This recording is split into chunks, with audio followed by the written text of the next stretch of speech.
Assalamualaikum warahmatullahi wabarakatuh. Selamat datang di podcast Forbi Kopinus.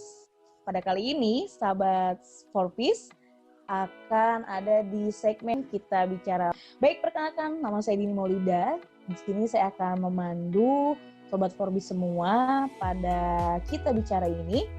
Nah, di sini sudah kehadiran ya tamu spesial yang akan berbagi kepada sobat Forbis semua. Oke, selamat datang Babe. Terima kasih sudah diajak bergabung dalam podcast ini. Oke, boleh nih Bes, silahkan perkenalkan terlebih dahulu nama dan aktivitasnya nih. Nama saya sebenarnya Tauhid Hidayat, tapi biasa dipanggil Babe. Kegiatan saya yang pasti tiap hari adalah seorang freelancer desainer. Saya mendesain entah itu logo, ilustrasi, animasi, web. Itu kegiatan itu total saya lakukan mulai tahun 2014, tapi sekaligus saya juga membuat konten YouTube tentang hobi, tentang dunia burung, kuliner, dan motor itu. Ada tim. Senang nulis kadang-kadang. Mulai nge-YouTube kapan tuh? Kalau YouTube-nya ini sekitar tahun 2017. Tapi kalau saya di dunia video, saya mulai berkarir itu 96. Dulu di Jakarta. Saya dulu kerja sebagai asisten video editor, sampai video editor di banyak pihak. Tahun 2000 saya di Lumajang itu mengenalkan tentang sinematografi. Yang awalnya orang Lumajang tahunya cuma syuting wedding saja ya. Saya kenalkan gimana sih buat video klip, gimana sih buat video profil atau film independen gitu. Ya roadshow ke sekolah-sekolah gitu. Dulu sebelum ada YouTube kan memang dulu ilmu itu ilmu yang mahal gitu. Sulit untuk dicari. Kalau sekarang bisa belajar di YouTube lah. Betul ya, betul. Oke. Ya seniman lah saya. Keren ya, itu justru jiwa-jiwa seniman nih. Oke, keren ya. Jadi banyak banget nih aktivitasnya. Nah, Be, sebetulnya ini Babe ini kalau dari tadi hobinya banyak banget, itu apa sih Be yang membuat semangat Babe itu sendiri nih? Apalagi di bidang media nih.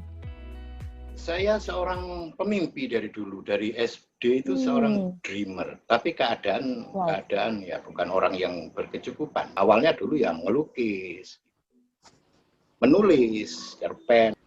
Orang Lumajang tapi nggak mau terkungkung dalam satu kota. Dan itu saya wariskan ke anak-anak saya. Tapi yang penting gini loh, fisik boleh kita di penjara, fisik boleh. Iya, betul. Tapi main jangan. Ya memang kita ini selama pandemi kita terpenjara ya secara fisik gitu kan. Ya. Tapi ya tadi mindset itu jangan sampai terpenjara juga gitu kan, karena masih ada otak dan akal yang bisa berpikir gitu kan. Nah, tadi sudah dijelaskan ya bahwa ini Babe sangat banyak sekali aktivitas dan hobinya gitu kan sejak udah tahun dari dulu, tapi tetap semangatnya semangat muda nih teman-teman seperti milenial ini. Nah, kalau boleh diceritakan nih Babe sebetulnya kondisi Babe ini seperti apa sih biar teman-teman mungkin tahu yang lebih semangat deh. Ini sebenarnya kesalahan saya dulu. Bayangkan mulai tahun 96 saya itu bekerja depan komputer nih.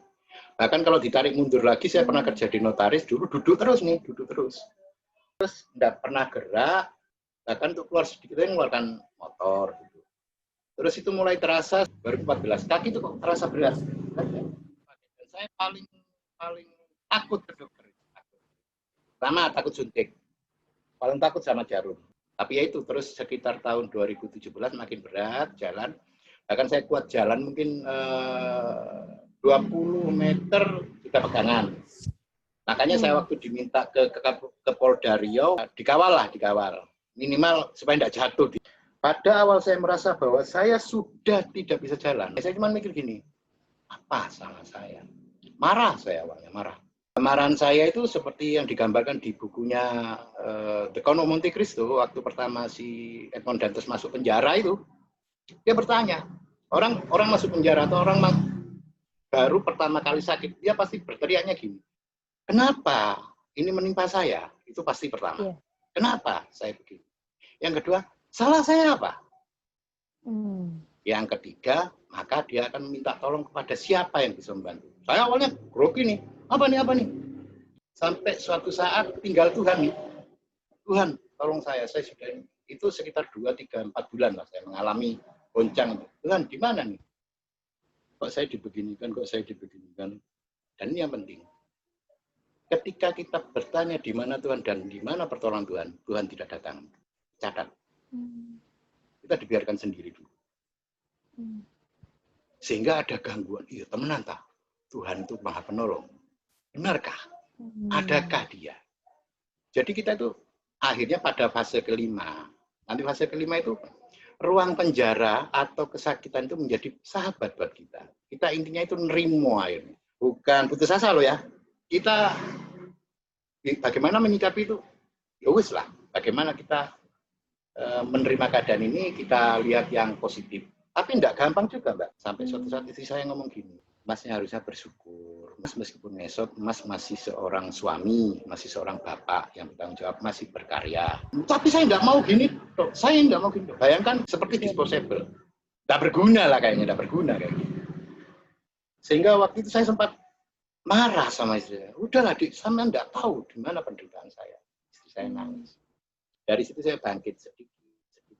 Terus kemudian, nah setelah saya ketemu sama teman yang buat YouTube itu, dia itu butuh saran-saran saya gitu loh. Saya berpikir gini, oh iya, saya masih ada manfaat nih untuk memberikan semacam pengetahuan saya yang mungkin tersimpan. Akhirnya saya memberikan itu. Akhirnya semangat ya, oh iya ya, minimal saya bermanfaat untuk anak, istri, teman saya. Kemudian ya udah. Betul. Disabilitas itu gini, kalau kita iba itu rasanya mematikan semangat. Jadi ya mungkin sentuh hatinya, semangatnya. Iya, betul. Nah, ketika Babeh mengalami hal seperti itu ya, ada nggak Beh mungkin komentar atau pertanyaan yang bikin Babeh tuh ngerasa capek atau ngerasa kesel gitu? Kalau ada orang bertanya begini, komentar dari orang-orang. Gini, gimana Be perkembangannya? Nggak terapi Be, gimana Be? Saya paling males gitu. Saya nggak sakit loh. Kalau kamu ngomong gitu, kamu ngajak saya sakit dong. Ayo ngomong yang lain aja. Oke, baik. Kalau tanggapan Babeh sendiri, Beh, gimana nih tanggapannya ketika minimnya lapangan pekerjaan untuk penyandang disabilitas? Menurut Babeh sendiri gimana nih? Saya tidak bisa komentar, saya juga tidak bisa ngeritik pemerintah juga. Bukannya saya takut loh, enggak. Saya dulunya vokal juga loh, tapi gimana ya, kita bentuk komunitas sendiri yang kita peduli sesama aja dulu. Kita buat kecil-kecil dulu aja lah, kayak gini, kita besarkan semangat gitu. Jadi ya kita jaga semangat sesama disabilitas itu gimana gitu. Oke. Untuk teman-teman Sobat Forbis, ini di Kopinus ini ada gerakan seminar 20.000, ini untuk peduli difabel.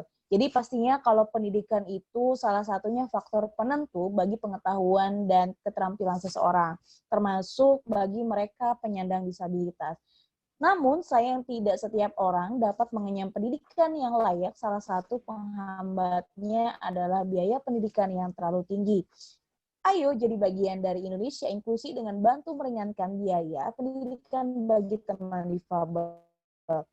Nah, bagi Sobat Forbis, apa sih yang bisa diberikan donasinya? Yaitu bisa berupa uang 20.000. Nah, ada beberapa rangkaian seminar dengan tema pemuda. Lalu ketika sudah donasinya terkumpul, bagaimana? Ya nanti itu akan disalurkan berupa beasiswa untuk teman-teman difabel. Maka dari itu, Sobat Forbis, yuk kita bersama wujudkan donasi ramah difabel di lingkungan dengan cara gerakan seminar 20.000. Maka dari itu nanti teman-teman yang penasaran, boleh lihat di IG-nya gerakan seminar 20.000 dan Instagram-nya @ko_pinus. Jadi teman-teman boleh lihat di gerakan seminar 20.000 dan Kopinus. _pinus. Itu ya teman-teman Sobat Forbis. Nah, Beh nih tadi ya kita sudah berbincang banyak banget. Nah, menurut Babeh sendiri apa sih Beh yang menjadi menguatkan Babeh dengan kondisi saat ini? Gini Mbak, orang secara rata-rata bisa bertahan hidup tidak makan, minum saja 40 hari. 40 hari. Rata-rata. Tidak makan dan tidak minum 4 hari. tanpa napas, tanpa minum dan tona kan 4 menit. Iya. Tapi kalau orang nggak punya harapan, nggak sampai 4 detik orang mati. Jadi itu kekuatan sebuah harapan. Makanya begitu melihat anak, begitu melihat istri, begitu melihat adik-adik, anak-anak, masih banyak yang bisa kita sumbangkan tuh anak. Jadi membagi harapan itu. Dan hobi, ibu disebutkan dengan hobi. Oke, betul. Nah, kalau Babe sendiri kan tadi seneng bikin logo-logo desain gitu, bahkan ini trailer atau film pendek nih, Be. Nah, itu gimana tuh, Be, bisa hobinya keren banget tuh? Sebetulnya dengan teknologi dan kemudahan informasi sekarang tuh dimanjakan loh anak-anak milenial itu. Ini loh, Mbak. Kalau dulu untuk memahami ilmu perfilman, kita harus mengguru ke tempat perfilman. Kalau sekarang, iya, betul. Dunia di tangan Anda. Anda mau apa? Secara statistik Indonesia paling banyak pengguna gadget, tapi lebih banyak untuk nyebar hoax. Kenapa ada digunakan untuk apa sih kelebihan saya atau potensi saya? Nah, mungkin itulah kepada teman-teman yang menyandang difabel juga gitu. Jangan konsen kepada difabelnya, apa kelebihan kamu? Itu aja. Nulis, bikin puisi, bikin TikTok aja yang baik. Yang penting tidak melanggar hukum, kan gitu. Nah, kalau di bidang media ini, Be, yang membuat hasil yang membuat Babe senang, bangga tuh ketika pencapaian apa nih, Be? Pertama itu gini, ada cerita pribadi. Waktu saya kedatangan mertua saya itu nggak pernah bertemu sama istri saya, 42 tahun baru ketemu. Beliau kesini setelah 42 tahun bertemu saya di sini 4 bulan. Begitu mau kembali ke Sumatera, mertua saya mau membiayai sebetulnya, Dan saya nggak mau. Waktu itu saya mikir, apa ya kita jual ya untuk zaman berangkat ke Sumatera. Ternyata saya tidak usah jual-jual, masih insya Allah ada yang menang. Logo waktu itu paling mahal punya saya itu harganya 4,5 juta lah. Logo waktu itu menang 13 juta gitu loh. Di luar negeri itu. 13 juta. Akhirnya berangkatlah istri saya ke sana. Itu puas saya. Kepuasan tertinggi saya. Wah, saya bisa berangkatkan istri saya ke Sumatera nih. Dan itu waktu itu keajaiban pertama. Yang kedua, saya bisa mengumrohkan mak saya itu.